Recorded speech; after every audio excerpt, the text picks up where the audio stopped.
Hey friends, I just wanted to check in. I know that I had committed to sharing some things about my year of transformation. So this year in August of 2019, I turned 50, and I'll tell you, not just since August, but since January, this year I had committed to myself to work on me and to invest in me harder than anything else I do this year. And I've had some great accomplishments. I've made some major changes. And one of the things that I've said I've done over the last, 30 years since my early 20s is I've never been good at getting the right nutrition or taking care of myself. I've been operating on very little sleep for as long as I can remember because everybody else came first, right? My jobs always came first. My businesses always came first. Actually, the kids were the reason I worked so hard because I wanted to give them every opportunity that I could. But this was my year now. I was going to make investment into myself. It was my time. Not that my kids are grown and they don't need me anymore because they still do.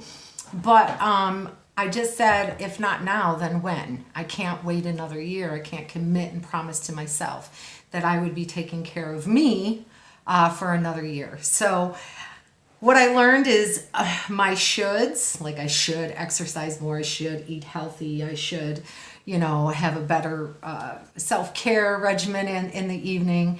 My shoulds have become musts. So now everything I said I should do, this year, I'm saying I must do. And I've made some amazing strides and have created and formed some fabulous new habits.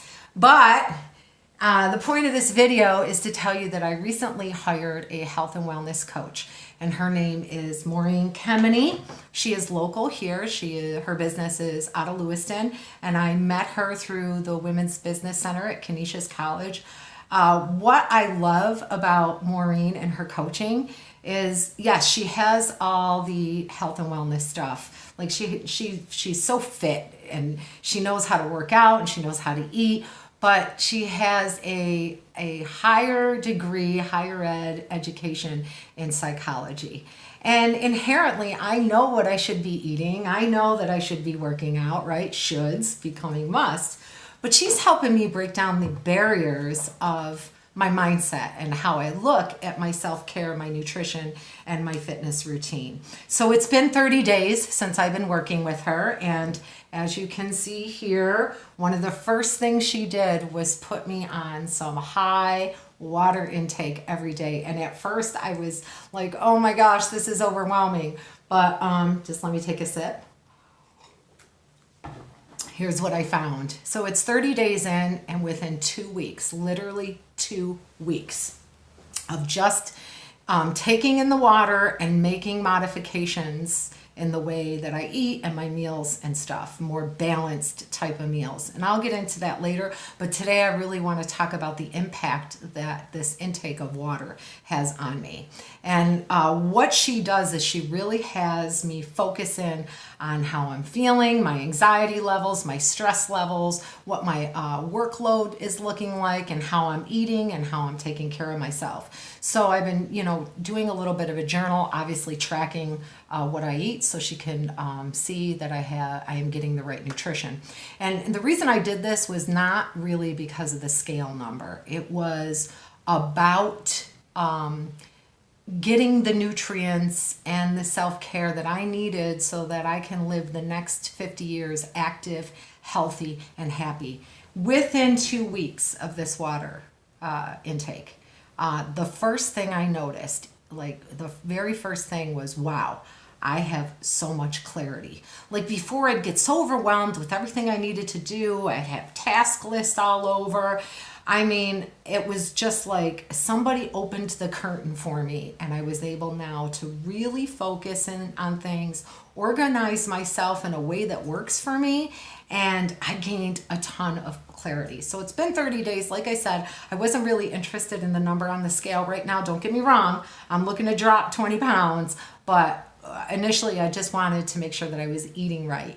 And I did lose 5 pounds in my first month unintentionally. And I attribute that to the water intake, definitely. But the water has given me energy. It's given me focus. It's given me clarity. And like I said, the difference with Maureen is her psychology background. She gets to the root cause of how we think about self-care, how we think about food. And I was, she brought to my attention things that I didn't even know I was aware of my outlook on food and self-care. So, one of my things now is self-care isn't a me first attitude. It's just a me too attitude. So I'll share more as I get along in the journey, and I hope you guys all hold me accountable. She is, she's pinging me all the time, making sure that I'm eating right and getting my workouts in. But if you need a health and wellness coach that wants to get to the root of why you don't take care of yourself and why you eat the way you do, she's definitely the one to call. All right, stay tuned.